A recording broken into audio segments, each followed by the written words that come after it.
മലയാളികൾക്ക് എന്നും പ്രിയപ്പെട്ട നടനാണ് റഹ്മാൻ. സംവിധായകൻ പത്മരാജൻ മലയാള സിനിമയ്ക്ക് സമ്മാനിച്ച മികച്ച നടന്മാരിൽ ഒരാളാണ് അദ്ദേഹം. പത്മരാജൻ സംവിധാനത്തിൽ 1983 പുറത്തിറങ്ങിയ കൂടെവിടെ എന്ന സിനിമയിലൂടെയാണ് നടൻ തന്റെ കരിയർ ആരംഭിക്കുന്നത്. പിന്നീട് മികച്ച ഒരുപിടി സിനിമകളുടെ ഭാഗമായ അദ്ദേഹം വളരെ പെട്ടെന്നായിരുന്നു അന്നത്തെ യുവതി യുവാക്കളുടെ ഹരമായി മാറിയത്. മലയാളത്തിന് പുറമെ തമിഴ്, ഹിന്ദി, തെലുങ്ക് സിനിമകളിലും നടൻ അഭിനയിച്ചിരുന്നു.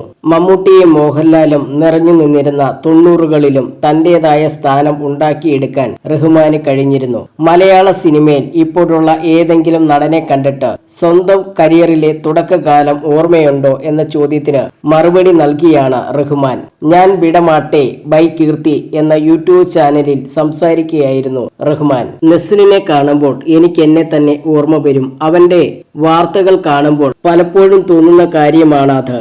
എന്റെ പഴയ കാര്യങ്ങളൊക്കെ എനിക്ക് ഓർമ്മ വരും. എന്റെ ആദ്യ സിനിമകളൊക്കെ ഞാൻ എപ്പോഴും ചെയ്തിരുന്നത് ചമ്മുന്ന കഥാപാത്രങ്ങളായിരുന്നു. കൂടെയുള്ള ആരെങ്കിലും എന്തെങ്കിലുമൊക്കെ പറയുമ്പോൾ ഞാൻ തന്നെ സ്വയം എന്തെങ്കിലുമൊക്കെ പറഞ്ഞിട്ട് ചമ്മുന്ന സാഹചര്യം വരാറുണ്ട്. ഇത്തിരി പൂവേ ചുമന്ന പൂവ് സിനിമ കണ്ടവർക്കൊക്കെ മനസ്സിലാകും, ചിരിച്ചുകൊണ്ട് റഹ്മാൻ പറഞ്ഞു.